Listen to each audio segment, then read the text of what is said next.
Bom, boa noite a todos, irmãos. Cumprimento a igreja com a paz do Senhor. Eu gostaria de dizer que é um privilégio muito grande para mim. Fiquei muito honrado com o convite, de estar aqui com vocês. É uma igreja muito querida, muito amada, que nós consideramos muito, Não sei se tem muitas pessoas diferentes da última vez que eu vim aqui, mas eu já estive algumas vezes aqui com o Jonas e é sempre um prazer cultuar a Deus aqui com os irmãos. Então, Martins já cantou a bola, Já falou que eles vão evangelizar metade da cidade. A metade da cidade são as pessoas que ficaram lá. Nós somos a metade que veio. Então, é isso. Eu também sou aqui de Ribeirão Preto, mas os caminhos do Senhor me levaram para lá e assim o Senhor tem nos conduzido, Mas eu sei que os irmãos vieram para ouvir a respeito de Cristo, Nós somos cristãos e nos reunimos para falar do Senhor, então quero convidar você a abrir a sua Bíblia em João capítulo 11. João capítulo 11, versículo 1. Antes de nós lermos, irmãos, eu quero trazer algumas considerações aqui a vocês e nós vamos orar antes de começar a leitura, porque nós vamos explorar esse capítulo, nós vamos abordar versículo por versículo até onde nós conseguirmos, e é um capítulo bem extenso. Então, se eu for ler ele todo antes da pregação, nós corremos o risco de não conseguir abordar tudo. Então, eu quero trazer algumas considerações iniciais, mas para isso nós vamos a Deus em oração mais uma vez. Feche os seus olhos e vamos orar. Senhor Deus, nós estamos aqui, Pai, diante de Ti, nesse momento, Senhor, tão importante, nesse culto público, Senhor, culto solene em que nós aqui, Senhor, levantamos as nossas mãos santas ao Senhor Deus Todo-Poderoso, que sendo tão grande e rico em misericórdia, nos amou e nos chamou para a sua maravilhosa luz, por meio do seu Filho Jesus Cristo. E nós, Senhor, como cristãos, nos unimos aos nossos irmãos ao longo de toda a história e unidos ao próprio Senhor Jesus, nós nos colocamos aqui nessa noite para adorá-lo.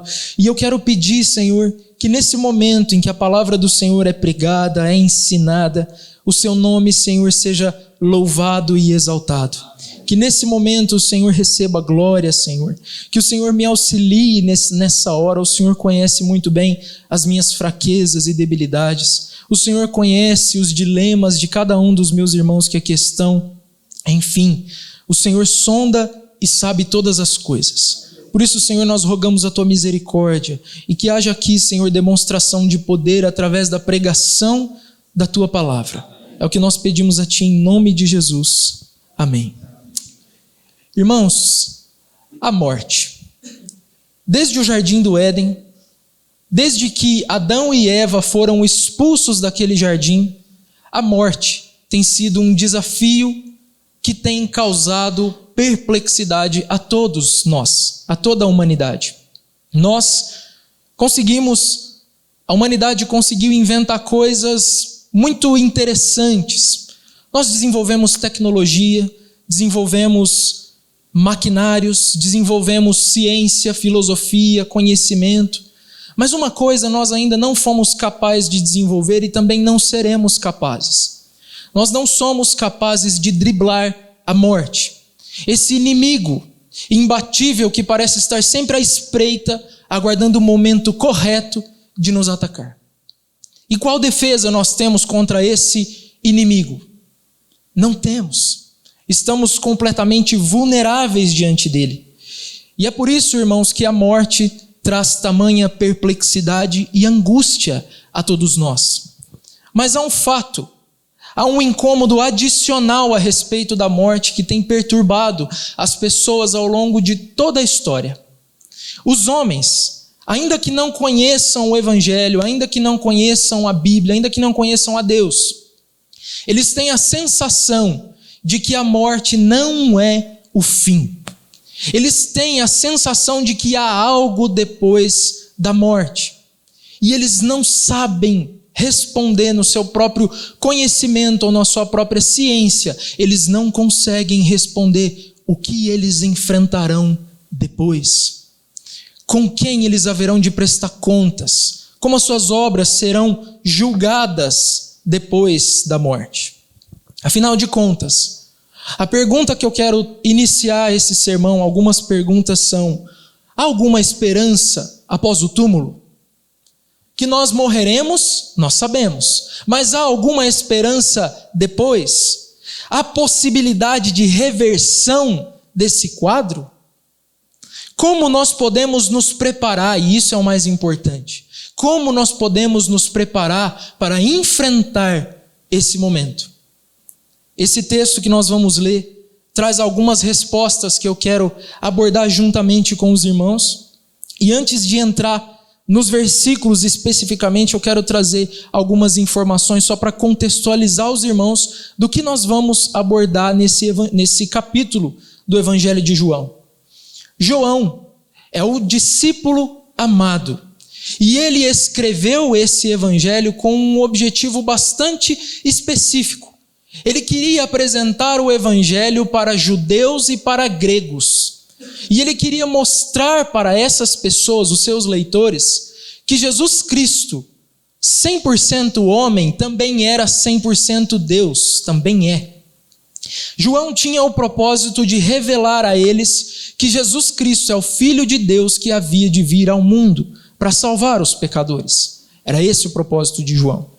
E é por isso que nós vamos encontrar vários discursos polêmicos, vários debates polêmicos entre Jesus e os judeus. Porque os judeus se recusavam a aceitar as palavras que Jesus estava falando. De fato, elas eram muito fortes.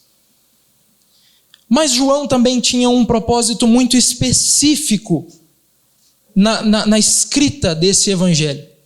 E o propósito especial que ele tinha era se dirigir aos gregos e desmistificar algumas coisas a respeito do Senhor Jesus para eles. Por quê? Os gregos, como vocês podem saber, eles eram muito afeitos, eles gostavam muito de filosofia, de perscrutar as coisas, de falar a respeito da eternidade, de onde nós viemos, para onde nós vamos. Eles adoravam um bom debate, uma boa conversa. Só que os gregos, para eles ouvirem uma pessoa, darem crédito ao que um filósofo, um professor ou um mestre ensinava, eles buscavam as credenciais. Quem é essa pessoa que está falando? E o problema é que Jesus não tinha boas referências entre os gregos. Por quê? Porque os judeus, que eram os conterrâneos de Jesus, falavam mal dele. Jesus, para os gregos, talvez era um rapaz da Galileia, que tinha feito algumas coisas maravilhosas, mas controversas, porque os judeus negavam, e que tinha 12 seguidores. Quem é ele perante Sócrates, Platão, Aristóteles, que tem centenas de discípulos? Quem é Jesus? Então os gregos poderiam não aceitar a mensagem por causa dessas credenciais falsas que os judeus estavam falando de Jesus. O objetivo de João é dizer: leiam este evangelho, vejam os sinais que Jesus Cristo fez, ouçam os discursos dele e vocês verão que os loucos nessa história são os judeus. Não tem cabimento eles ouvirem a pregação, assistirem os sinais e ainda assim recusarem esse homem. Não deem ouvidos a essas conversas. Vejam o Cristo vocês mesmos e creiam nele. E esse é o propósito dele declarado no capítulo 20, versículo 30 e 31. E o que está acontecendo no capítulo 11 então?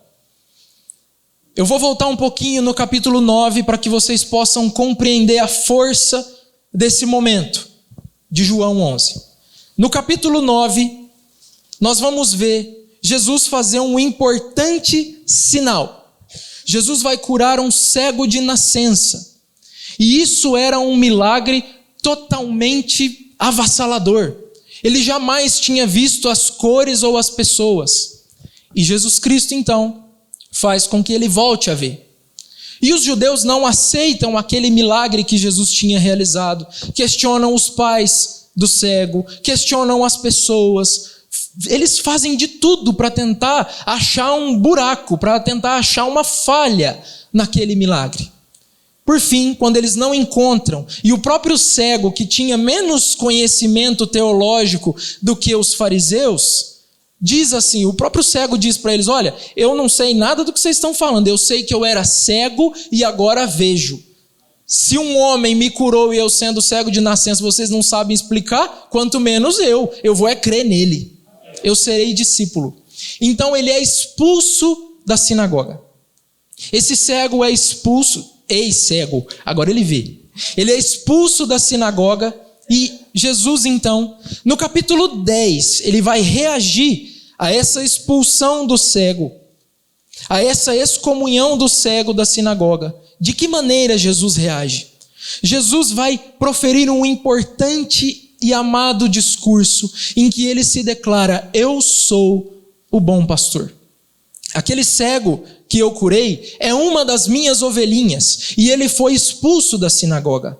Vocês, fariseus, são maus pastores, mas eu sou o bom pastor e eu dou a vida pelas minhas ovelhas. Jesus então se identifica aqui até mesmo com o rei Davi, quando era apenas um pastor de ovelhas, que luta com um leão e com um urso, mesmo que aquilo significasse a perda da própria vida para salvar talvez apenas uma ovelhinha que corresse perigo. Então Jesus, ele chama os fariseus de maus pastores e se identifica como o bom pastor, que tira o seu povo do aprisco, os conduz até os pastos, até as fontes de águas, caminha com eles, à frente deles, pelo vale da sombra da morte, e depois os alimenta e os traz de volta para o aprisco. Jesus Cristo é a porta das ovelhas. Então Jesus se identifica e isso vai gerar todo o contexto que nós vamos encontrar no capítulo 11. Qual que é o contexto? Quando Jesus diz para os fariseus, vocês são maus pastores, Jesus acaba de decretar a própria sentença de morte. Os fariseus, eles tomam uma raiva absurda do que Jesus Cristo tinha dito, e eles decidem naquele dia, naquele momento, que é preciso fazer alguma coisa com ele. Então eles começam a tentar encontrar Jesus para matá-lo. E Jesus aqui, alguns teólogos dizem que no capítulo 11 se inicia o segundo volume do Evangelho de João. Ou seja, nós estamos entrando na segunda temporada. E a segunda temporada desse Evangelho, ela começa com cores escuras, porque o mestre precisa se esconder. Ele veio para morrer, mas ele sabe a hora. Ele vai se entregar no momento correto. E ainda não é chegada a hora. Então Jesus Cristo precisa esconder-se juntamente com seus discípulos. E no versículo 1 vem então a grande notícia. Nesse contexto vem a notícia de que Lázaro, mais uma das ovelhinhas de Cristo, está doente. Vamos ler então João 11, versículo 1. Estava enfermo Lázaro de Betânia, da aldeia de Maria e de sua irmã Marta. Esta Maria, cujo irmão Lázaro estava enfermo, era a mesma que ungiu com bálsamo o Senhor e lhe enxugou os pés com seus cabelos. Mandaram, pois, as irmãs de Lázaro dizer a Jesus, Senhor, está enfermo aquele a quem amas. Meus irmãos, um recado é enviado então ao Senhor Jesus.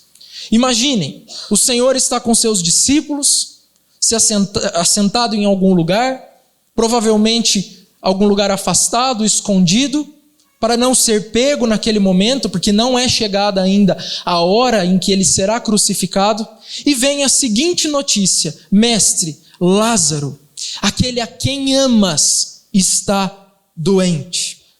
A NVT diz, no versículo 1, Senhor, seu amigo querido está doente. A profundidade dessas palavras, ela revela que Lázaro, ele estava enfraquecendo e ele provavelmente iria morrer muito em breve. Lázaro estava à beira da morte. E Lázaro era um amigo íntimo, chegado, querido por Jesus.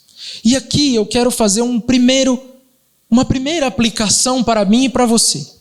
O fato de Lázaro ser amigo, discípulo, amado, íntimo de Jesus, não impediu que ele fosse acometido por uma doença mortal. O fato dele estar próximo, dele ser um discípulo de Jesus, não privou Lázaro do sofrimento mais agudo, não privou Lázaro do sofrimento mais severo. E qual que é a resposta de Jesus à notícia que ele recebe? Versículo 4. Ao receber a notícia, disse Jesus: esta enfermidade não é para a morte, e sim para a glória de Deus, a fim de que o Filho de Deus seja por ela glorificado. Ora, amava Jesus a Marta e a sua irmã e a Lázaro. Aqui, queridos irmãos, nós vemos uma resposta de Jesus que é uma resposta, no mínimo, enigmática. Talvez a primeira vez que você lê e se depara com essas palavras, você pode se sentir até um pouco constrangido. Como assim? Essa enfermidade é para glorificar o Filho de Deus. E essa enfermidade glorificaria ele por duas razões. A primeira razão, e aqui eu vou adiantar o que vai acontecer, a primeira razão é que Jesus, ele vai ressuscitar Lázaro. Lázaro de fato vai morrer, mas o Senhor vai ressuscitá-lo. E qual é o objetivo? É revelar que ele é o Filho de Deus, enviado ao mundo para salvar os pecadores. Então isso glorifica o Filho de Deus. Mas também tem uma outra questão envolvida aqui. Em João capítulo 17, quando está chegando a hora dele ser entregue, e ele vai fazer a sua oração sacerdotal, o Senhor Jesus ele fala: chegou a hora em que o Filho glorificará o Pai. E quando Jesus diz que a doença de Lázaro é para a glória do Filho de Deus, ele está olhando para a cruz. Sabe por quê, meus irmãos? Jesus estava escondido. Ele não podia sair. Porque se ele saísse, ele seria pego e ele seria morto. Então, quando ele recebe essa notícia de que ele recebe a notícia de que Lázaro está doente, ele olha para frente e ele sabe que quando ele sair de casa para ir até Betânia, visitar a família enlutada, ele está colocando a cabeça dele a prêmio. E aquele milagre que ele vai realizar é a cereja do bolo da ira dos fariseus. Se os fariseus queriam matar ele por causa de um cego que viu, imaginem o que os fariseus não iam fazer com ele quando um morto ressuscitasse. Então Jesus sabe que a cabeça dele será posta a prêmio a partir dali. E ele então, como bom pastor, que dá a vida pelas suas ovelhas, ele olha para frente e diz: isso vai me glorificar, porque eu vou salvar Lázaro, e isso significará a minha própria morte. Ele é o bom pastor que enfrenta o leão e o urso para salvar o pecador. Amém. Irmãos, outra questão a respeito da resposta de Jesus que nós devemos considerar é que, quando ele diz essa doença é para a glória de Deus, é para glorificar o Filho de Deus, ele está dizendo que ele tem um propósito soberano no sofrimento das suas ovelhas. Nada está escapando do controle dele, e para nós isso é bem difícil de entender. É bem difícil, principalmente, de crer. Às vezes nós entendemos. Acreditar quando a coisa fica feia é diferente.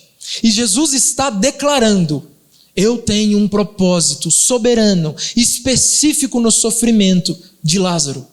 O Senhor tem um propósito soberano e específico no meu e no seu sofrimento. Não importa qual seja a dor, não importa qual seja o sofrimento, não importa qual seja a circunstância, se você é um filho de Deus, e que fique claro, se você é um filho de Deus, Ele está usando aquela circunstância exatamente para cumprir o seu propósito soberano na sua vida. Ele está conduzindo aquela circunstância. E nós sabemos então que o sofrimento ele tem prazo certo. Ele tem um tempo de duração. Aquela circunstância tem um tempo de duração. Mas o propósito de Deus através daquilo é eterno, é duradouro. Vejam o que o salmista diz No Salmo 34:5, cantem ao Senhor todos que lhe são fiéis. Louvem seu santo nome, pois sua ira dura apenas um instante, mas seu favor a vida inteira. O choro pode durar toda a noite, mas a alegria vem com o amanhecer. Então, aqui, nós sabemos que há esperança em meio à dor e ao sofrimento, só porque Jesus está lá. Só porque Deus está controlando aquela situação. Então vamos prosseguir. Versículo 5. Ora, amava Jesus a Marta e a sua irmã e a Lázaro. Quando, pois, soube que Lázaro estava doente, ainda se demorou 2 dias no lugar onde estava. Pronto. Ficou mais difícil ainda. Primeiro ele declara que ele tem um propósito naquela doença e eventual morte de Lázaro. Agora ele recebe a notícia e decide esperar mais 2 dias antes de ir lá socorrer o seu amigo amado. Faz sentido? Naturalmente falando, não faz o menor sentido. Imagine, eu sei que aqui nessa igreja nós temos vários irmãos militares, bombeiros. Imagine a seguinte circunstância. O bombeiro vai lá, entra no quartel e inicia a sua jornada. Ele inicia ali a sua escala. E ele está de plantão e ele tem lá ferramentas, treinamento, conhecimento, tudo o que é necessário para socorrer uma vítima de um acidente de trânsito grave. E ele está lá só aguardando o chamado. De repente, toca o telefone e o Cobom passa a ocorrência. Houve um acidente gravíssimo com vítimas e o bombeiro precisa então socorrer. O que o bombeiro faz naquele momento? Ele vem, se senta numa escrivaninha, pega os seus cartões de ponto, vai fazer os seus apontamentos, vai repassar as ocorrências do dia anterior, vai preencher um documento para o seu superior hierárquico, vai fazer diversas coisas, entrega a sua escala. 2 dias depois ele, preciso ir lá agora resgatar as vítimas daquele acidente. Como você, sendo um familiar da vítima, reagiria? Você ficaria indignado. Você acharia aquilo um absurdo e iria até as barras da justiça dizer: isso é um absurdo, eu preciso buscar os meus direitos. O meu parente morreu por negligência do corpo de bombeiros. E aqui, o Senhor Jesus, então, demora 2 dias para ir salvar o seu amigo, sendo que ele podia. Quantos milagres ele já não tinha feito? Qual a razão dele esperar ainda 2 dias? Será que o Senhor fez isso de propósito? Imagine a cabeça de Marta e Maria quando soubessem que o Senhor recebeu a notícia e ainda demorou 2 dias para sair do lugar. Vejam que complicado. Vejam que situação difícil. Elas não compreenderam a atitude do Senhor, que podendo fazer algo, não fez. E essa é a pergunta do salmista muitas vezes. Até quando, Senhor? Até quando o Senhor verá os ímpios avançando? Até quando o Senhor verá o meu sofrimento? Até quando o Senhor verá essa maldade crescendo em todo o mundo e não farás nada?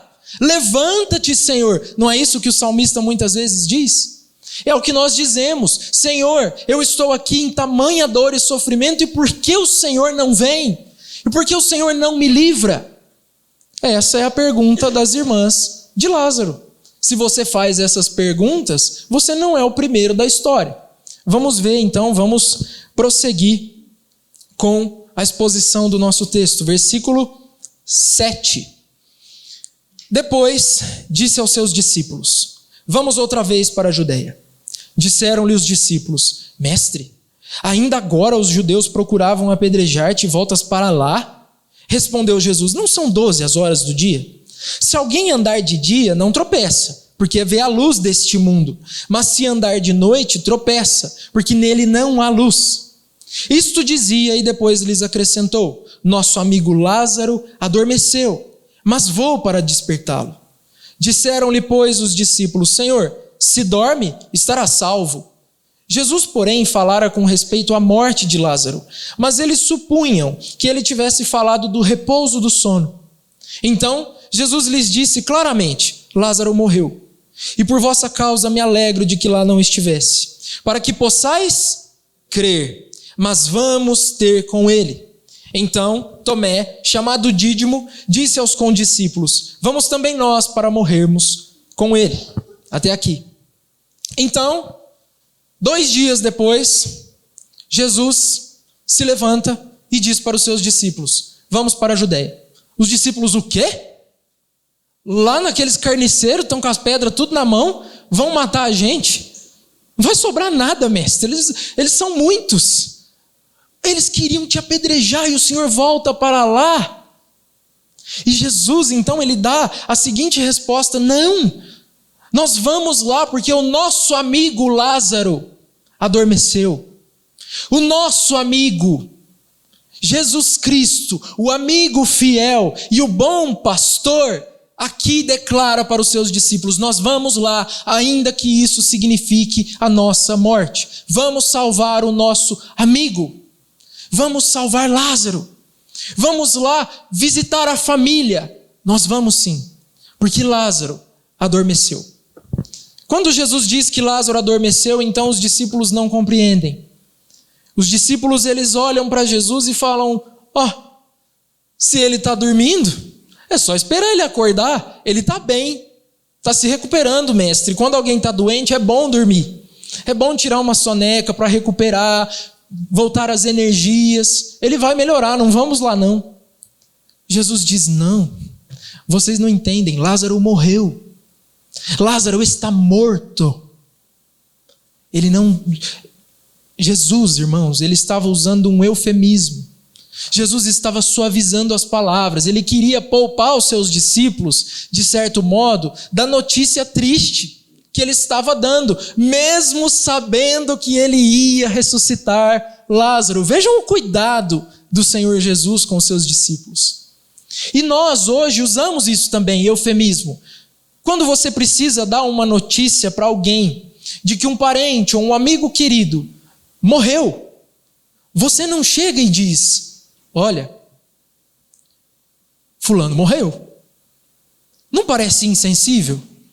Não parece direto demais? Então você escolhe bem as palavras na tentativa de suavizar a situação e diz: olha, aquela pessoa querida e amada não está mais entre nós. E quem ouve, entende. Olha, faleceu. Não está mais conosco. Muitos até dizem, muitas vezes equivocadamente: olha, fulano descansou. Às vezes você está num velório, principalmente de uma pessoa que batalhou muito na vida, e todos se aproximam do caixão e dizem: descansou. Eufemismo. É uma outra forma de dizer que morreu. E isso aqui os discípulos não entenderam. E as pessoas também hoje não entendem quando Paulo diz: aqueles que dormem no Senhor. Paulo está usando de um eufemismo para falar sobre os crentes que morreram. E aqui é necessário que vocês saibam que hoje há uma doutrina difundida e crida por muitas pessoas, ensinada por muitos mestres, que é a doutrina do sono da alma. O que essa doutrina ensina? Que quando uma pessoa morre, ela entra num estado de descanso e sono. Mas aqui a Bíblia, inclusive o próprio Senhor Jesus, contando uma parábola lá em Lucas capítulo 16, ele deixa bastante claro que tanto aqueles que estão no céu, quanto aqueles que estão no inferno, têm consciência do lugar onde estão. E aqueles que estão no inferno estão em profunda dor e horror e sofrimento. Ao mesmo tempo em que aqueles que estão no céu estão descansando no Senhor. Esses sim estão descansando. Então, meus irmãos, aqui há um eufemismo do Senhor Jesus para falar a respeito da morte. E como os discípulos não entendem, então o Senhor fala claramente: Lázaro morreu. E eu me alegro. Eu tenho alegria de não estar lá para impedir a morte de Lázaro. Vejam. Mais uma vez o Senhor fazendo uma declaração tão forte e enigmática. Eu me alegro. Por quê? Por que ele se alegrou? Por que o Senhor Jesus tinha prazer naquilo que estava para acontecer? Não significa que Jesus tinha prazer na morte de Lázaro, não significa que Deus, de uma maneira insana, tem prazer sem nenhuma razão na sua dor ou no seu sofrimento. Como os deuses gregos, os deuses romanos e deuses que existem hoje têm. O nosso Deus não é assim, Ele é pessoal e Ele se identifica conosco, então Ele não tem prazer sem propósito no nosso sofrimento. O Senhor Jesus estava alegre porque Ele iria lá para ressuscitar Lázaro. Então Ele declara: eu me alegro por não estar lá antes, porque o que eu vou fazer agora vai tornar aquele sofrimento de antes pálido. Ninguém vai nem lembrar de toda a dor que havia antes, porque nós vamos lá até Ele. E aqui, uma citação de John Piper, falando a respeito do sofrimento, ele diz: Deus não desperdiça um só sofrimento dos seus servos. Se você, querido irmão, querida irmã, que está aqui hoje, eu não te conheço. Eu não sei quais são os dilemas e quais são as circunstâncias que estão no seu coração e que têm te provocado dor e sofrimento. Mas creia em Cristo, creia no Senhor. Deus não desperdiça um só sofrimento dos seus servos. Ele tem o poder de tornar aquele mal em bem, com o propósito de te fazer amadurecer. E muitas vezes Deus usa essas circunstâncias para salvação. Amém. E é isso que o Senhor Jesus vai fazer especificamente nesse contexto em que nós estamos. Então Jesus diz: eu me alegro. Por quê? Para que vocês creiam. Para que vocês creiam, vamos ter com Ele. E isso aqui é o que João declara no capítulo 20, versículo 30 e 31. Vejam o que diz: os discípulos viram Jesus fazer muitos outros sinais, além dos que se encontram registrados nesse livro. Estes, porém, estão registrados para que vocês creiam que Jesus é o Cristo, o Filho de Deus, e para que, crendo nele, tenham vida pelo poder do seu nome. E eis aqui o propósito dos milagres do Senhor Jesus. Cristo não faz milagres, Deus não opera sinais e prodígios e maravilhas com a única finalidade de aliviar a nossa dor ou sofrimento. Se você recebeu uma bênção, se você desfrutou, provou algum milagre ou alguma circunstância extraordinária, você não deve interpretar aquilo como sinal de que você é salvo. Aquilo ali é só... Talvez seja apenas o Senhor fazendo algo extraordinário para que você desperte. Então você olhe para Ele e diga: há um Deus, há um Cristo, há aquele que é pregado todos os finais de semana e todos os dias naquela igreja em que eu frequento. Esse Cristo é poderoso para salvar, para que crendo nele você possa ser salvo. Então Cristo, ele tem um objetivo específico na ressurreição de Lázaro. Até porque se a gente for parar para pensar do ponto de vista de Lázaro, não era um bom negócio voltar à vida. Ele era salvo, ele era amigo íntimo de Jesus. Então Jesus tinha um propósito maior, que era a salvação, que era que os seus discípulos crescem, a fé deles também não era firme, que era que os judeus olhassem e vissem: Ele é o Filho de Deus enviado para salvar os pecadores. Então aqui, nós concluímos a primeira parte dessa exposição e nós entendemos algumas coisas. Cristo vai operar um milagre. Qual é o milagre que ele vai operar? É a ressurreição de Lázaro.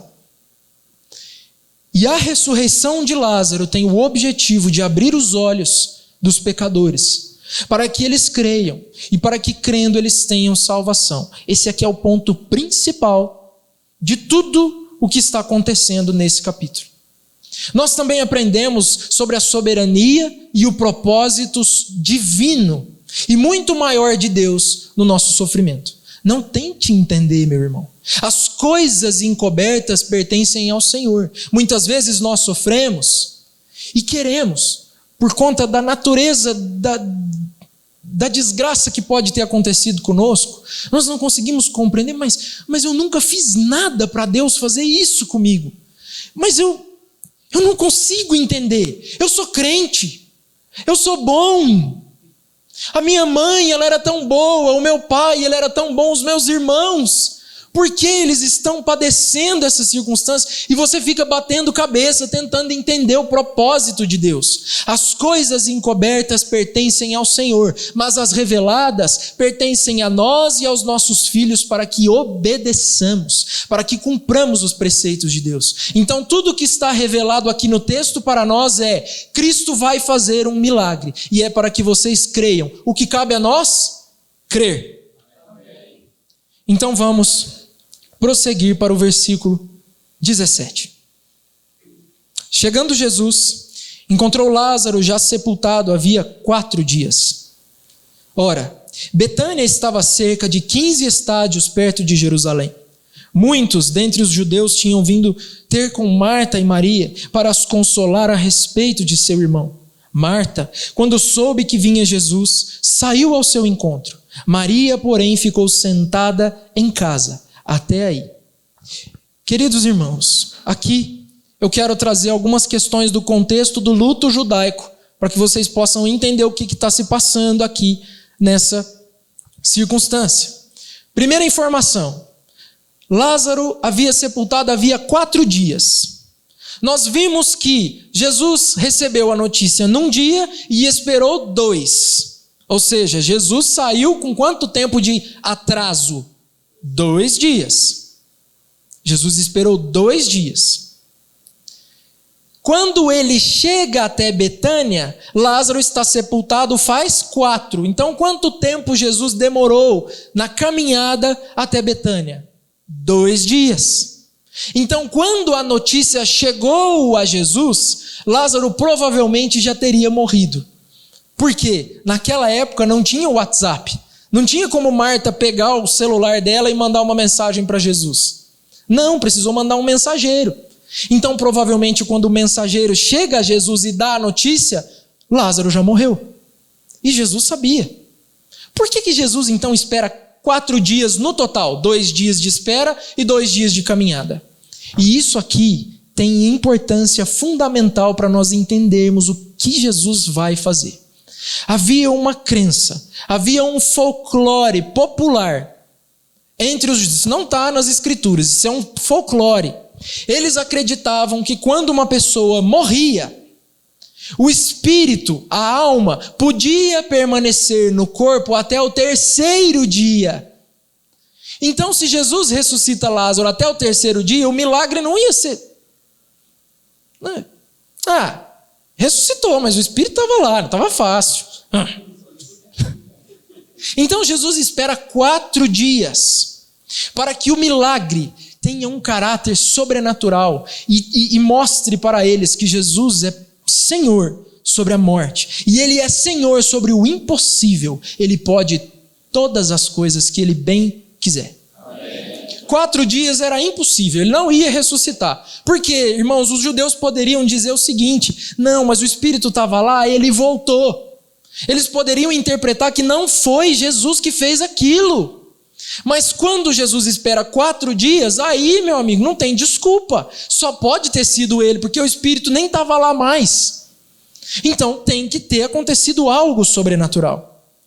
Outra questão que eu quero que vocês entendam: Jesus chegou lá e falou com Marta, mas Jesus não foi até a casa. Alguém vê Jesus e manda avisar a Marta que Jesus está próximo. E Marta corre até Jesus para encontrá-lo. Por quê? Por que Jesus não vai até a casa? Não é que ele é insensível. É que Jesus não pode entrar na cidade. Lembram? Jesus era caçado. Jesus era procurado pelo FBI lá da época. Eles queriam a cabeça dele. Então ele não entrou na cidade. Ele fala com Marta lá fora, nas proximidades da cidade. E também quero que vocês saibam como que era o luto judaico. Porque isso é importante para uma aplicação que eu quero fazer. Quando uma pessoa falecia, quando uma pessoa morria, o costume era o seguinte: primeiro, a família enlutada ficava em casa por 7 dias. Eles não saíam de casa. Então eles se assentavam e ficavam ali na sua casa para sofrer aquele momento, para chorar aquela dor, para elaborar aquele luto. Eles só saíam, os familiares só saíam em uma circunstância: para chorar. Então, se uma família perdesse alguém, aquela família ficaria em casa 7 dias e só sairia para chorar, ir até o túmulo chorar pelo ente querido. Segundo, durante o período de 1 ano, eles evitavam festas, eventos grandes, circunstâncias grandiosas em respeito à família enlutada. Então, os outros familiares, eles tratavam aquela família com cuidado, com carinho, com respeito. Terceiro, os líderes religiosos, na época, eles passavam a primeira semana próximos da família enlutada. Para quê? Para prestar assistência religiosa, para fazer orações, para consolar, para exortar, para ensinar as coisas espirituais que envolviam aquele momento. Então, provavelmente havia quem ali? Fariseus. Eles estavam lá. Quarto, os amigos e os vizinhos da família, eles deixavam os afazeres deles durante aquele dia e vinham para a casa da família enlutada para cozinhar e para ajudar, para que as pessoas que estivessem de luto pudessem ter algum conforto. E isso aqui é um parêntese que eu quero abrir para vocês a respeito da confissão positiva. Hoje, na igreja evangélica moderna, principalmente no meio pentecostal e neopentecostal, você não tem o direito de sofrer. Você não tem o direito de viver o luto pela perda de alguém. E isso é a coisa mais cruel que vocês podem imaginar. Você acaba de enterrar um ente querido e chega então para o culto. Você é praticamente coagido e obrigado a declarar que está tudo bem, que você é um vencedor, que você é um vitorioso, que tudo vai bem na sua vida e mais. Exigem que você cante, bata palmas, pule, dance, porque é o que acontece nesses cultos. E isso é um detalhe, isso é um fruto da confissão positiva que não tem nada a ver com as práticas bíblicas. Vejam, não tem nada a ver, tá certo? Essas questões que eu falei não são prescrições bíblicas, não são mandamentos, são costumes que as pessoas tinham na época, mas são costumes coerentes com o momento. Eles estavam cuidando uns dos outros, e não é o que nós vemos hoje. Vamos prosseguir então, vocês entenderam o que está acontecendo, vamos caminhar para o momento do milagre. Versículo 21. Disse, pois, Marta a Jesus: Senhor, se estiveras aqui, não teria morrido meu irmão. Vejam as palavras de uma Marta perplexa. Vejam as palavras de uma Marta que não consegue entender o comportamento do seu mestre amado. E a fala dela revela um certo desapontamento com o Senhor Jesus. Revela que ela estava um pouco decepcionada com Deus. E quantas vezes você e eu já não fizemos esse tipo de questionamento ao Senhor? Senhor, mas se o Senhor tivesse feito alguma coisa, aquela tragédia não teria acontecido. Se ele tivesse saído 5 minutos antes, aquele acidente jamais teria ocorrido. Senhor, o Senhor tem todo o poder e pode evitar esses problemas, mas o Senhor não faz. Por quê? Se o Senhor estivesse lá, se o Senhor tivesse socorrido em tempo, Lázaro não teria morrido. É porque Marta ignorava os propósitos do Senhor. Acontece, meus irmãos, que aqui Marta está derramando o coração dela diante do Senhor Jesus. Ela está falando aquilo que está dentro dela, está dando vazão. E é isso que nós somos ensinados a fazer também. E isso ensina a importância da sinceridade com Deus em oração. Se você enfrenta alguma situação dramática, não tema em ir até Deus e derramar o seu coração diante dele e dizer: Senhor, eu não entendo. Senhor, eu não consigo compreender. Isso não é pecado. Pecado, meus irmãos, é o que nós fazemos, deixar de orar. Pecado é deixar de ir a Deus. Então Marta vai e diz: Senhor, se o Senhor tivesse chegado aqui, nossa, o Senhor teria impedido essa dor e esse sofrimento. Ela expressa então certa tristeza com o Senhor, mas vejam o versículo seguinte, versículo 22. Mas também sei que mesmo agora tudo quanto pedires a Deus, Deus te concederá. Marta, então, ela chega talvez de uma forma até abrupta, e ela solta aquilo que está dentro dela. Nossa, se o Senhor tivesse chegado antes, nada disso tinha acontecido, Senhor. Por que o Senhor não veio? Mas, mestre, eu sei que mesmo agora, tudo que o Senhor pedir ao Pai, Ele concederá ao Senhor. Aqui é como se Marta tentasse emendar. É como se ela tentasse remendar a fala anterior dela. E expressa o desejo íntimo que ela tinha de que Lázaro voltasse a viver.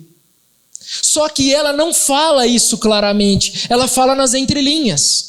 Por quê? Será que Marta considerou que o pedido dela fosse ousado demais? Será que não é ousado demais orar a Deus por pecadores que estão mortos nos seus delitos e pecados e orar para que eles voltem à vida?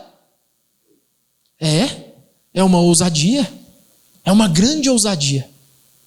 E Marta, talvez considerando isso, ela não fala com todas as letras, ela diz assim: o que o Senhor pedir, Deus Pai certamente te concederá. Se o Senhor pedir para Ele nos consolar, Ele vai nos consolar. Mas se o Senhor pedir para Lázaro sair da cova, Lázaro, eu acho que sai. Marta está deixando o coração dela borbulhar diante do Mestre. E vejam o versículo 23. Declarou-lhe Jesus: teu irmão há de ressurgir. Aqui Jesus então declara o milagre. Aqui Jesus declara o que Ele vai fazer. Marta, o anseio profundo do seu coração de que seu irmão volte à vida será cumprido. Ele vai ressurgir. Aqui Jesus está declarando para ela: eu tenho o poder de fazer os mortos voltarem à vida. Jesus aqui está declarando: eu sou o Senhor sobre todas as coisas, eu sou o Senhor sobre a morte, eu tenho as chaves da morte e do inferno, eu posso fazer todas as coisas e o teu irmão há de ressurgir. Então Jesus declara o seu poder, e é isso que nós declaramos aqui domingo após domingo.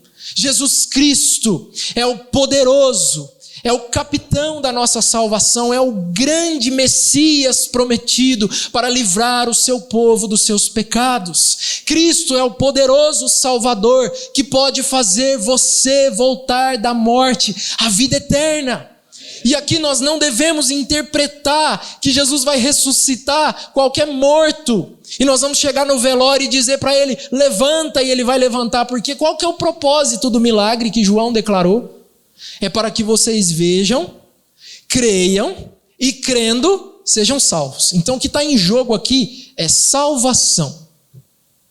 Vejam, é muito importante sabermos interpretar, é muito importante não perder isso de vista, porque senão a gente vai sair igual a Aline Barros. Mestre, eu preciso de um milagre, remove a minha pedra, estão tentando sepultar a minha alegria. Não tem nada disso aqui. Jesus está lidando com céu e inferno. Jesus está lidando com realidades eternas. Ele está falando sobre a morte e a ressurreição dos pecadores. Então, meus irmãos, não é sobre sonhos, não é sobre prosperidade, não é sobre riqueza e nem sobre projetos. É sobre salvação. Vejam o versículo 24. Eu sei, replicou Marta, que ele há de ressurgir na ressurreição no último dia. Aqui então Marta ouve a resposta de Jesus e ela faz uma réplica. Marta diz: Senhor, eu sei que Lázaro há de ressurgir no dia do juízo final. A resposta de Marta é uma resposta teologicamente correta. Marta demonstrou aqui que ela sabia a teologia judaica, que ela sabia o Antigo Testamento, ela conhecia a doutrina do juízo final. E apesar de Marta não ter lido Apocalipse ainda, porque não tinha sido escrito, ela tinha lido Daniel. Vejam o que diz Daniel capítulo 12, não precisa abrir. Daniel capítulo 12, versículos 1 e 2. Vou ler a parte B. E haverá tempo de angústia, qual nunca houve, desde que houve nação até aquele tempo. Mas, naquele tempo, será salvo o teu povo, todo aquele que for achado inscrito no livro. Muitos dos que dormem no pó da terra ressuscitarão, uns para a vida eterna e outros para a vergonha e horror eterno. Marta, ela dá uma resposta corretíssima. Eu sei, o Senhor está falando do juízo final. Lázaro de fato vai ressurgir no juízo final. E ele vai ressurgir, Senhor, para ser julgado de acordo com as obras dele. Aqueles que são salvos, aquele cujo nome foi encontrado inscrito no livro da vida, ressuscitarão para a honra, ressuscitarão para a incorruptibilidade, ressuscitarão para a vida eterna. Mas aqueles que não tiverem o seu nome escrito no livro da vida e, portanto, não creram, e, portanto, não foram salvos, eles também haverão de ressuscitar, Senhor. E estes ressuscitarão para a condenação e horror eterno. E isso aqui é quase que uma transcrição. Apocalipse, capítulo 20, versículos 11 a 15, é quase uma transcrição de Daniel, capítulo 12. Versículo 2, em Apocalipse 21, João diz que os mortos serão entregues, a morte entregará os seus mortos, o além entregará os seus mortos, o mar entregará os seus mortos, e eles serão julgados. Aqueles cujo nome não estiver no livro da vida serão lançados no lago de fogo e enxofre, a saber, a segunda morte. Aqueles que não são salvos, portanto não creram em Cristo, serão ressuscitados apenas para morrer eternamente mais uma vez e provar o horror eterno. Agora, aqueles que creram serão ressuscitados para a vida eterna. É bastante simples entender isso, meus irmãos, não há segredo. Agora vamos ver a resposta de Jesus ao que Marta diz. Jesus, então diz no versículo 25, disse-lhe Jesus: eu sou a ressurreição e a vida. Quem crê em mim, ainda que morra, viverá. E todo o que vive e crê em mim, não morrerá eternamente. Crês isto?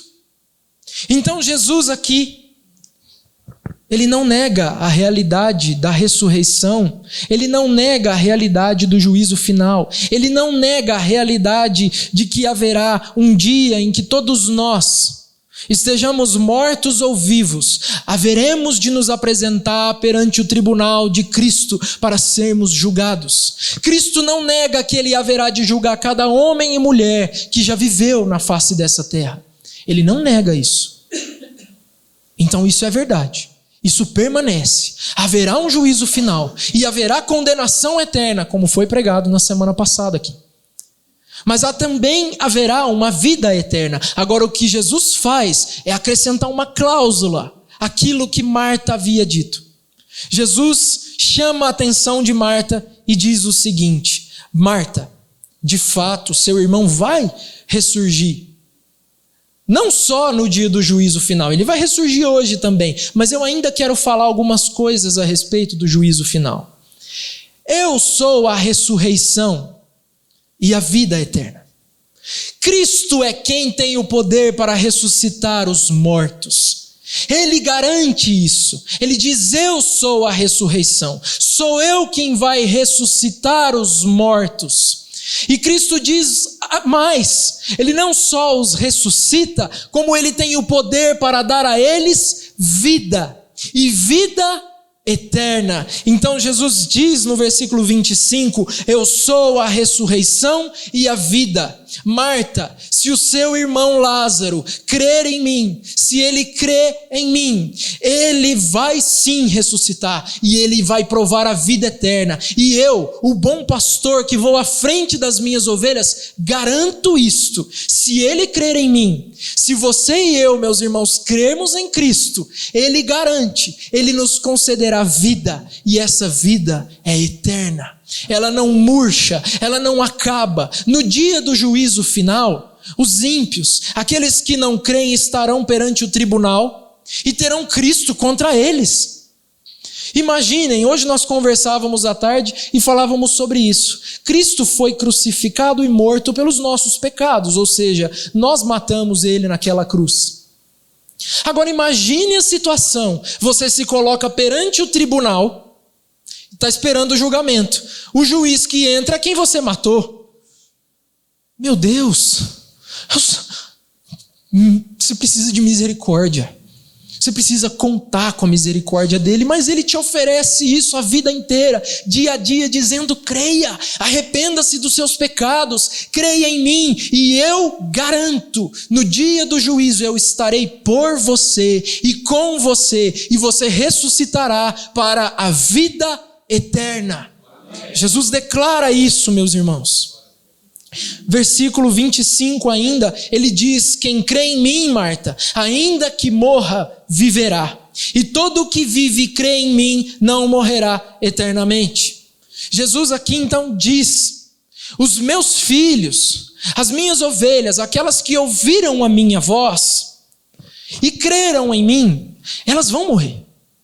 Elas vão padecer, como Lázaro padeceu e morreu. Mas ainda que isso aconteça, elas viverão, porque eu tenho a vida eterna reservada para essas minhas ovelhas, mas é só para aqueles que creem. Agora vejam, ele diz ainda: quem vive e crê. É necessário que você esteja vivo quando você crê. Não basta você se deparar no dia do juízo com o juiz que você matou sentado no trono para te julgar e falar: mestre, me perdoa. Tarde demais. Quem vive e crê, viverá eternamente. Quem vive e crê, esse será salvo. Crês isto? É a pergunta de Jesus. Você crê? Amém. E Marta então responde. Um detalhe antes de nós irmos para a resposta de Marta é o seguinte: aqui nós estamos falando sobre novo nascimento, nós estamos falando sobre regeneração, nós estamos falando sobre fé. Todos os pecadores, todos nós que nascemos e vivemos, nós nascemos debaixo da condenação e debaixo do poder do pecado, e por causa disso nós estamos mortos. Quando Deus disse a Adão e Eva que se eles comessem o fruto eles morreriam, ele disse morreriam. Então se eles comeram, eles morreram. Então nós estamos mortos. Cristo é quem tem o poder para trazer esses mortos à vida, e isso se chama regeneração. Cristo regenera, Cristo traz a vida ao pecador para que ele creia, para que ele então saiba, para que ele então veja quem Cristo é. Então aqui eu estou chamando, Cristo chama a mim e a vocês a fé. Nós devemos crer nele. É ele quem pode livrar os mortos do seu sepulcro e das suas mortalhas. Vejam 1 Coríntios 15, 51 e 52, que é os versículos anteriores aos que foram lidos na abertura do culto. Eu lhes revelarei um mistério: nem todos dormiremos, vejam, dormiremos, ou seja, morrer, mas todos seremos transformados. A ressurreição é uma realidade. Todos nós ressuscitaremos no dia do juízo. E com quem nós contaremos naquele dia? Quem será por nós? Quem? Que seja Cristo. E isso é através da fé. Ele te pede algo muito simples: creia. creia. Agora Jesus queria provar a Marta. E ele pergunta: crês isto? Porque entre crer, entre saber e crer, tem uma diferença. Ela sabia a teologia, ela sabia a doutrina, ela aprendeu muitas coisas ali na comunidade que ela vivia. Crer é outra história. Então nós podemos vir à igreja toda semana e saber muitas coisas, a Bíblia de capa a capa, doutrinas difíceis e complexas. Crer nelas é outra história. E crer é o quê? Acreditar. Mas não só isso. Porque se você perguntar para uma pessoa que passa na rua agora se ela acredita, ela vai falar que sim. Crer em Cristo vai além de acreditar nele. Crer nele é muito mais um ato de confiança plena e entrega total ao Senhor do que simplesmente acreditar que ele existe. É olhar para ele quando ele diz: eu sou o bom pastor, eu dou a vida pelas minhas ovelhas. É olhar para essas palavras e dizer: é verdade, eu creio. Então, mestre, o Senhor deu a sua vida por mim, eu posso ser salvo, eu posso encontrar descanso no Senhor e descansar. Isso é fé, isso é crer. E Jesus pergunta a Marta se ela crê. Vejam a resposta dela, que maravilhosa. E aqui, meus irmãos, pelo andar da carruagem, nós não vamos terminar o capítulo. Versículo 27. Sim, Senhor, respondeu ela, eu tenho crido que tu és o Cristo, o Filho de Deus que devia vir ao mundo. Aleluia! Marta creu, Marta acreditava naquilo que o mestre estava dizendo a ela, e não só acreditou em algum momento do passado, isso é importante. Ela diz: eu tenho crido. A fé verdadeira é uma fé que permanece, é uma fé que você crê ontem e crê hoje e continuará crendo amanhã e depois, ainda que a figueira não floresça, porque o justo vive de fé em fé. Então o justo viverá pela fé. E Marta dá uma prova cabal de que ela estava crendo no Senhor Jesus Cristo. Agora, meus irmãos, nós vamos correr com o milagre aqui. Versículo 28. Tendo dito isto, retirou-se e chamou Maria, sua irmã, e lhe disse em particular: o mestre chegou e te chama. Ela, ouvindo isto, levantou-se depressa e foi ter com ele. Pois Jesus ainda não tinha entrado na aldeia, mas permanecia onde Marta se avistara com ele. Os judeus que estavam com Maria em casa e a consolava, vendo-a levantar-se depressa e sair, seguiram-na, supondo que ela ia ao túmulo para chorar. Quando Maria chegou ao lugar onde estava Jesus ao vê-lo, lançou-se-lhe aos pés, dizendo: Senhor, se estiveras aqui, meu irmão não teria morrido. Vejam Maria. Nós não vamos gastar muito tempo, porque a resposta dela é a mesma de Marta. Mas vejam, ela sai, quando ela ouve que Jesus chegou, e essa Maria é aquela que quebra o jarro, o vaso de alabastro, e unge o corpo de Jesus no capítulo 12. Essa aqui é a Maria que vai encontrar ele, vai se lançar aos pés dele e vai dizer: mestre, por que o Senhor não veio? Por que o Senhor não fez? E eu quero, irmão, que você olhe agora para Cristo. Ele declarou: eu sou a ressurreição e a vida eterna, mas eu quero que você preste atenção no que vai acontecer agora. Veja o versículo 33. Jesus, vendo-a chorar, e bem assim os judeus que acompanhavam, agitou-se no espírito e comoveu-se. E perguntou: onde o sepultastes? Eles lhe responderam: Senhor, vem e vê. Jesus chorou. Aqui, queridos irmãos, Jesus, quando ele vê Maria em prantos pelo seu querido irmão e amigo de Jesus, quando Jesus olha para a sepultura e vê aquela morte, resultado do pecado, resultado da desordem que entrou nesse mundo a partir do primeiro pecado.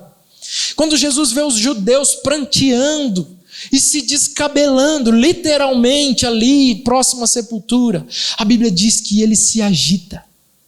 E a palavra que o apóstolo João usa indica um leão que ruge. Jesus Cristo se enfurece com a morte. Jesus Cristo se enfurece com aquela situação e ele ruge no íntimo dele. Ele vai fazer o milagre, ele agora vai entrar em ação, o poder dele vai ser mostrado, e ele ruge como o leão da tribo de Judá, que vai enfrentar e despojar a morte, Satanás e os seus demônios, e arrancar a cédula de dívida que havia nas mãos. Jesus vai libertar então Lázaro do seu sepulcro, e Jesus, ele não é, eu já disse, ele não é um santo católico que fica parado. Ele não é um Deus grego ou um Deus romano que fica parado diante do sofrimento. Jesus não é só filosofia. Jesus, ele se impressiona com aquilo, e apesar dele rugir, ele também se emociona, e ele se comove, e ele se compadece dos pecadores. Às vezes nós evangelizamos, nós falamos sobre a realidade do inferno, falamos que Cristo vai julgar, e às vezes as pessoas, elas ouvem, elas ficam tão concentradas nisso, que elas acabam perdendo de vista que Cristo quer salvar, que Cristo está lá para salvar, e que ele se compadece. E as pessoas esquecem isso e não conseguem descansar no perdão. Mas Cristo está aqui, ele está se compadecendo da situação toda. E ele então pergunta: onde está Lázaro? E eles dizem: mestre, vem e vê. E aqui João é fantástico. Por quê? O evangelho dele começa com a seguinte expressão, né? Os evangelhos, eles relatam isso. Um discípulo vai convidar outro, e eles dizem: olha, eu encontrei o mestre. Ah, mas pode sair alguma coisa boa lá? Pode ter esse mestre, esse Galileu, vindo lá de Belém? Vem e vê. Agora eles chamam Jesus e dizem: Jesus, vem e vê. Vem e vê o morto. Vem e vê a situação que Lázaro se encontra. E outro detalhe importante é que o evangelho de João, o primeiro milagre registrado de Jesus, começa em um casamento. O último milagre de Jesus acontece em um velório. E isso aqui é o fim para Jesus. E ele sabe. Jesus sabe. Se ele for lá no sepulcro ver Lázaro e operar aquilo que ele já determinou que ele vai fazer, para ele é o fim. Mas ele é o bom pastor. Ele dá a vida pelas suas ovelhas. E ele vai. E quando ele olha para o sepulcro, a Bíblia diz, esse é o versículo mais curto da Bíblia: Jesus chorou. E aqui, a expressão, ela reverbera, ela traz à tona aquilo que João falou no começo do Evangelho de uma maneira muito profunda e bela. O Verbo se fez carne. O Verbo se fez carne, habitou entre nós, e andou no nosso meio, e sofreu as nossas dores, e padeceu como nós padecemos, e se cansou, e dormiu, e sofreu, e operou coisas maravilhosas, e fez coisas belíssimas. E quando ele chega diante do sepulcro do seu amigo, o Verbo que se fez carne chorou. É o Cristo compadecido dos pecadores. É o Cristo se aproximando da morte e chorando juntamente com seus amigos. Agora, versículo 36. Então disseram os judeus: vede quanto o amava. Mas alguns objetaram: não podia ele, que abriu os olhos ao cego, fazer que esse não morresse? Jesus, agitando-se novamente em si mesmo, ou rugindo como um leão, encaminhou-se para o túmulo. Era este uma gruta, e cuja entrada tinham posto uma pedra. Então ordenou Jesus: tirai a pedra. Disse-lhe Marta, irmão do morto: Senhor, já cheira mal, porque já é de 4 dias. Respondeu-lhe Jesus: não te disse eu que, se creres, verás a glória de Deus? Marta, você acabou de me dar uma prova de fé. Eu não te falei que, se você crer, você verá a glória de Deus? Irmão, eu não te falei que, se você crer, você será salvo? Você verá a glória de Deus? Por que duvidas? Por que ainda não crês? Por que nós não temos fé, meus queridos irmãos? Por que nós ouvimos essas mensagens e somos tão lentos e não cremos? Então respondeu-lhe Jesus: não te disse eu que, se creres, verás a glória de Deus? Tiraram então a pedra. E Jesus, levantando os olhos para o céu, disse: Pai, graças te dou porque me ouviste. Aliás, eu sabia que sempre me ouves, mas assim falei por causa da multidão presente, para que creiam que tu me enviaste. E tendo dito isso, clamou em alta voz: Lázaro, vem para fora. Saiu aquele que estivera morto, tendo os pés e as mãos ligados, com ataduras e o rosto envolto num lenço. Então lhes ordenou Jesus: desatai-o e deixai-o ir. Aqui a visão é fantástica. Jesus então diz: tirem a pedra. Jesus não queria conversa com mais ninguém. Ele já estava rugindo como um leão. Ele ia pegar a morte pelo pescoço agora. E ele diz: abram essa sepultura. E quando a sepultura é aberta, ele ora a Deus Pai, para que todos vejam o que ele está fazendo, para que o Pai seja glorificado no Filho, para que o Pai seja revelado no Filho. Então Cristo chama Lázaro e diz: Lázaro, vem para fora. E Lázaro vem. E tem um comentário interessante, que diz assim: o morto, na época, ele era enfaixado e preso numa mortalha. E a pedra era colocada ali para que não entrassem animais e nem ladrões no sepulcro. Então Lázaro estava amarrado. Como Lázaro saiu? Será que ele se desamarrou? Não sei, às vezes os músculos dele, os nervos não estavam obedecendo adequadamente. Eu acredito que ele não tenha conseguido se desatar. E aqui há um comentarista que diz que pode ser que Lázaro tenha sido trazido para fora, levitando. E quando os judeus olham aquilo, eles ficam boquiabertos. Eles ficam embasbacados. Que é isso? Isso é uma visão fantasmagórica. É algo que nós nunca tínhamos visto até então. Nem espírito no homem tinha, agora ele está fora da tumba e está em pé. O milagre aconteceu. Cristo ressuscitou o morto. Ele venceu, vitorioso sobre a morte. E Lázaro veio para fora. E só depois Jesus diz: desatai-o, deixem ele ir, deixem ele sair. E vejam a reação do povo no versículo 45. E agora eu quero que nós nos concentremos aqui, para nós encerrarmos. Muitos, pois, dentre os judeus que tinham vindo visitar Maria, vendo o que fizera Jesus, creram nele. Outros, porém, foram ter com os fariseus e lhes contaram dos feitos que Jesus realizara. Dois grupos. De novo, desde Gênesis, dois grupos. Um grupo que crê. E desse grupo aqui, muitos não creram de verdade. Muitos só ficaram assim: que é isso? Ele fez. E só. Semana que vem, estava lá votando para crucificar Jesus.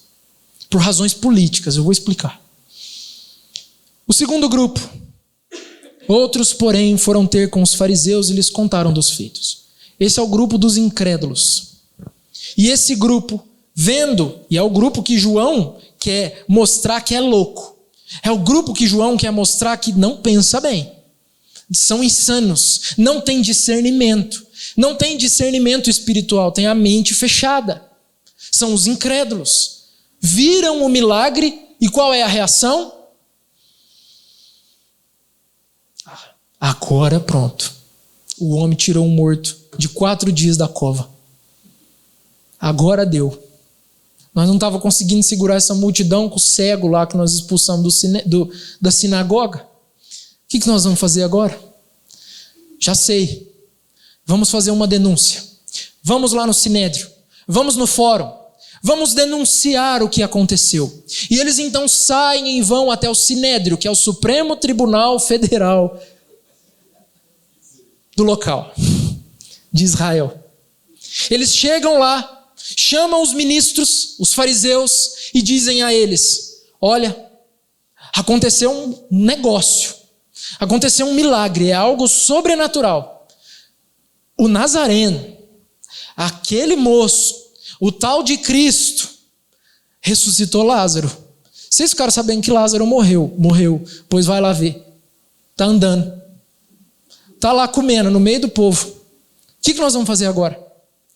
Vejam a reação dos fariseus, e é de tremer, é estarrecedor. Versículo 47. Então, os principais sacerdotes e os fariseus convocaram o sinédrio e disseram: que estamos fazendo, uma vez que esse homem opera muitos sinais? Se o deixarmos assim, todos crerão nele. Depois virão os romanos e tomarão não só o nosso lugar, mas a própria nação. Caifás, porém, um dentre eles, sumo sacerdote naquele ano, advertiu-os dizendo: vós nada sabeis, nem considerais que vos convém que morra um só homem pelo povo e que não venha a perecer toda a nação?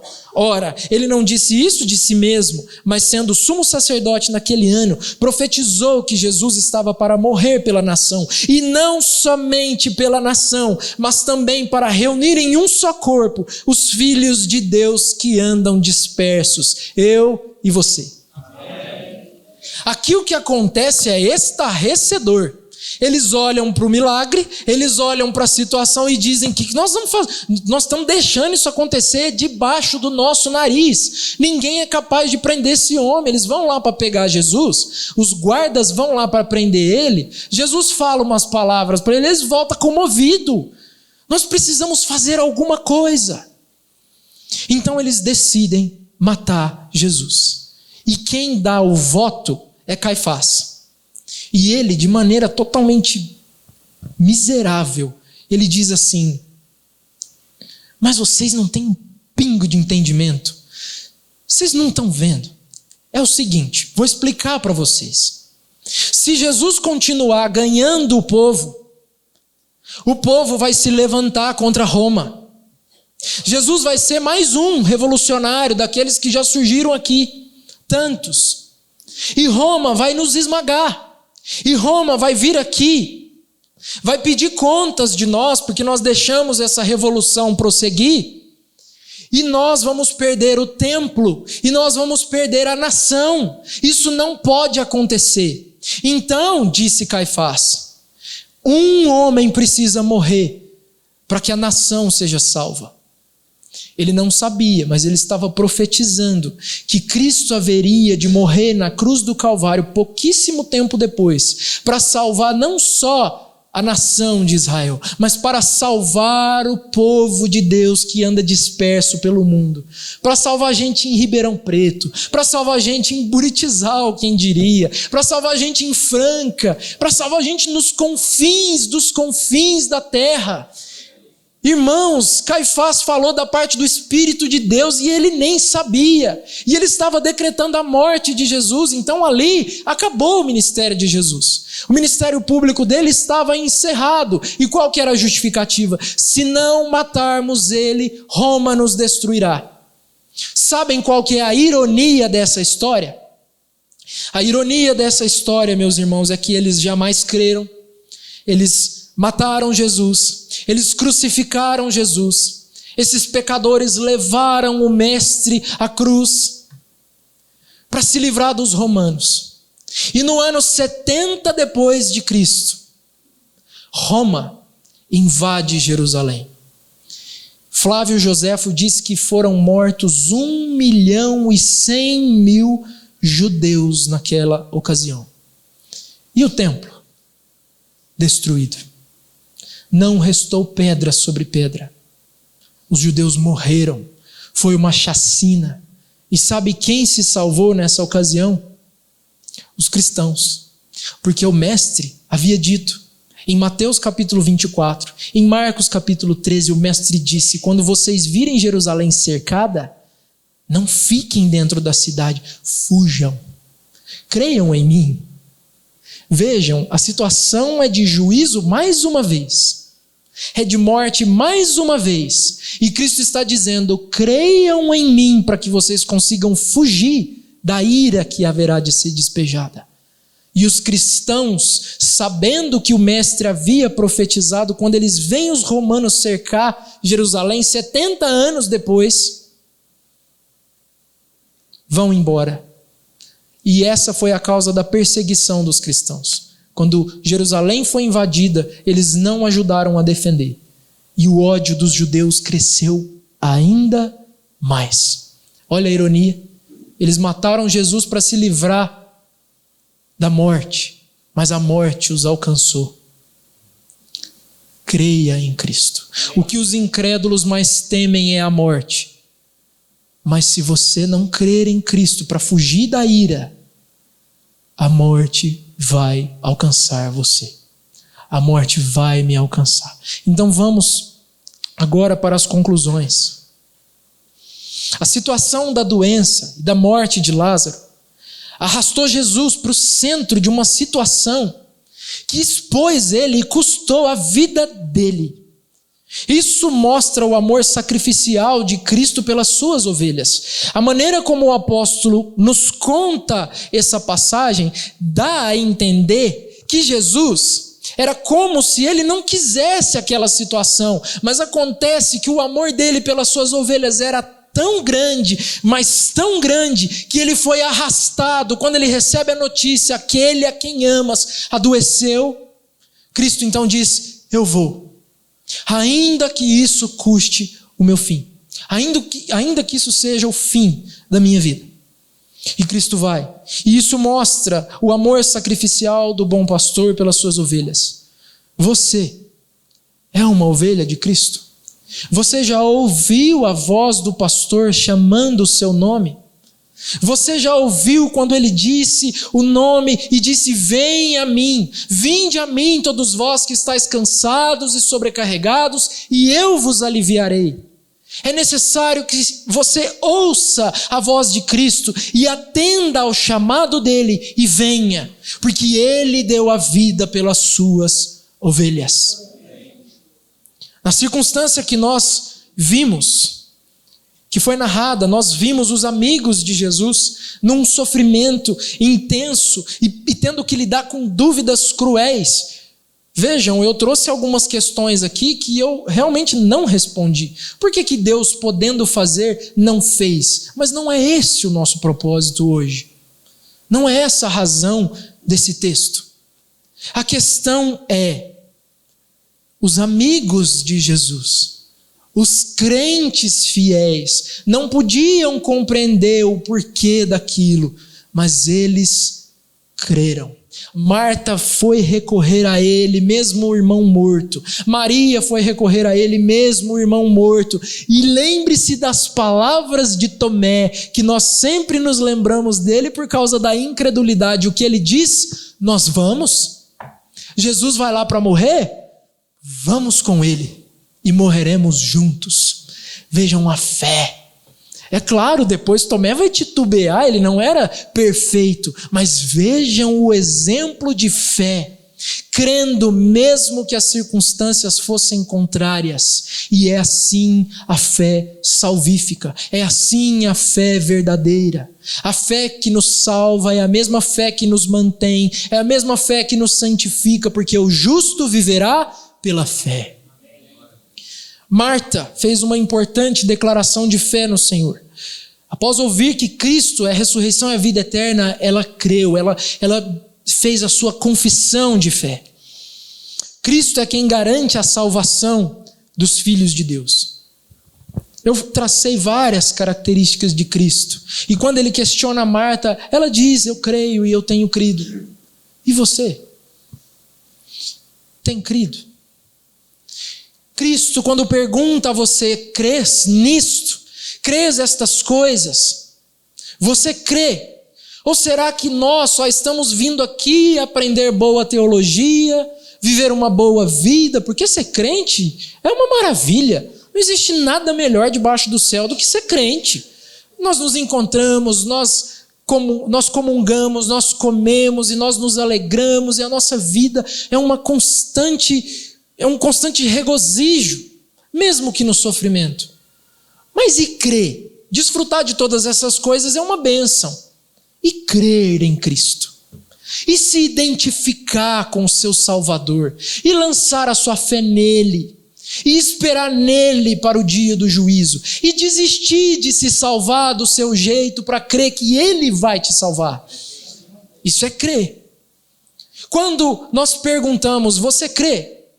Como você vai se apresentar diante de Deus no dia do juízo? Se a sua resposta é: olha, eu tenho feito tudo correto, estou me esforçando ao máximo, você não crê.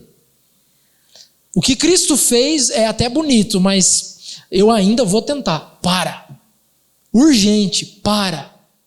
Creia, porque Ele é o Salvador. Mas se você não crê, Ele também é a pedra de tropeço. Porque você tem que ter fé nele. E se você não tiver essa fé, é Ele quem te condena. Creia. E para encerrar, os fariseus.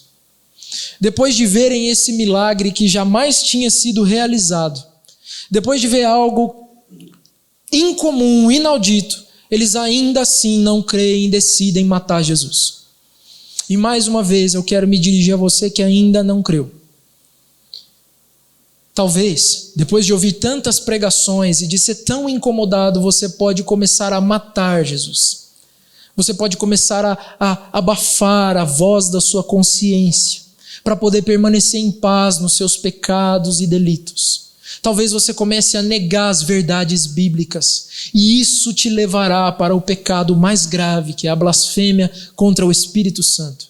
É negar que Cristo é o Filho de Deus. É dizer como os fariseus disseram, quando eles viram o morto saindo da tumba, eles falaram, é um bruxo, é um feiticeiro, vamos dar fim nele. Talvez você olhe para Cristo, sinta essa repugnância de tanto rejeitá-lo, e nesse caso não haverá esperança para você. Então se arrependa, baixe as suas defesas, creia em Cristo, porque Ele é a ressurreição e a vida eterna. Amém, meus irmãos.